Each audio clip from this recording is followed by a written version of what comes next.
how this all started is a really interesting story. How did we get here? I mean, this story that happened, this primal story, is still going on. It's still being played out again and again. And it's in Surah Al-A'raf here. The story is a story about two creatures, Adam and Iblis.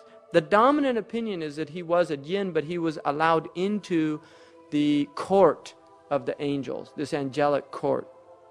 Now, these angels were told by God to bow down to Adam. And that sujood is not a prostration. It's not actually putting your head on the ground. It was a type of ta'zeem, which was more like an inhina. It was bowing. So Iblis is told to bow down. All of them did it, except Iblis. What has hindered you from not falling prostrate? إِذْ أَمَرْتُكَ, because I told you to do this. قَالَ أَنَا خَيْرٌ مِّنْهُ, I'm better than him, which is a very interesting statement, because some of the ulama say this is the first wrong action ever. And it's a belief of superiority. It's a belief of superiority of another creature. So he said, I'm better than him. And then, خَلَقْتَنِي مِن نَارٍ. Then he gives the reason. This is his logic of why he is superior. You created me from fire, وَخَلَقْتُهُ مِن طِينٍ. And you created him from earth and water. I'm fire and air. He's earth and water. I'm better than him. What was the superiority here? What superiority did he see? Material, right? It's medda. He's looking at the actual substance of what we are made of. Now, what is unique about Iblis and Adam? Both Iblis and Adam, they have this conscious ruh.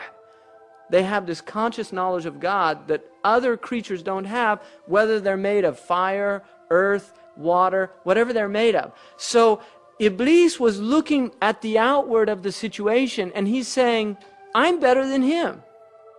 Why are you making me bow down to somebody that I'm better than?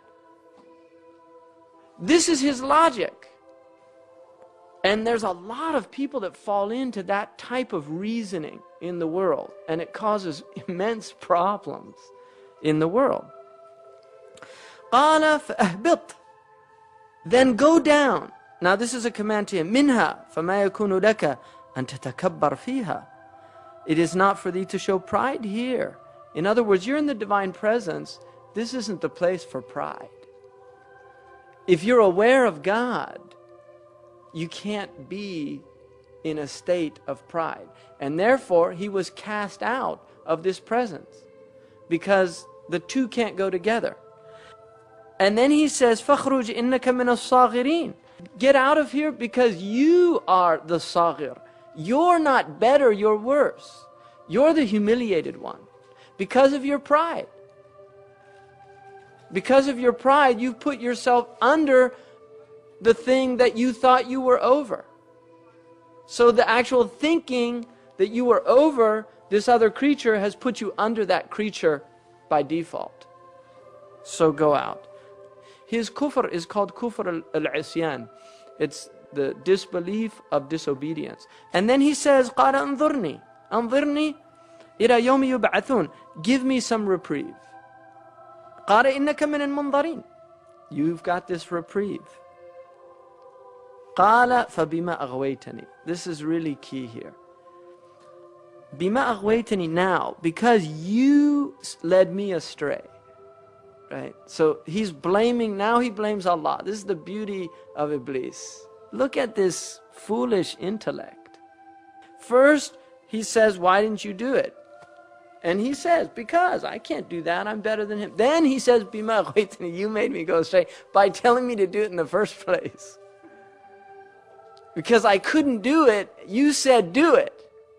And so it's your fault.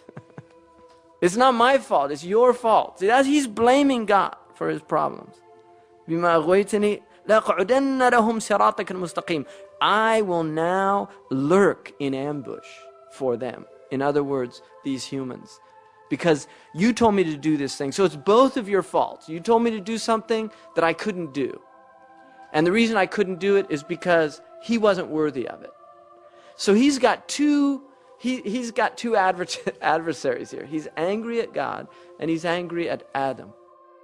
And then he says, ثُمَّ لَأَتِيَنَّهُمْ مِنْ بَيْنِ أَيْدِيهِمْ, and I will come upon them from before them, وَمِنْ خَلْفِهِمْ, and behind them, وَعَنْ أَيْمَانِهِمْ, and to their rights, وَعَنْ شَمَائِلِهِمْ, and to their left, وَلَا تَجِدُ أَكْثَرَهُمْ شَاكِرِينَ, and you will not find most of them filled with gratitude. So this is important too, because what Iblis has set out to do now is show that they're ingrates. That's what he wants to do. He wants to show God that you made a mistake. You shouldn't have made him the Khalifa, the Caliph on earth.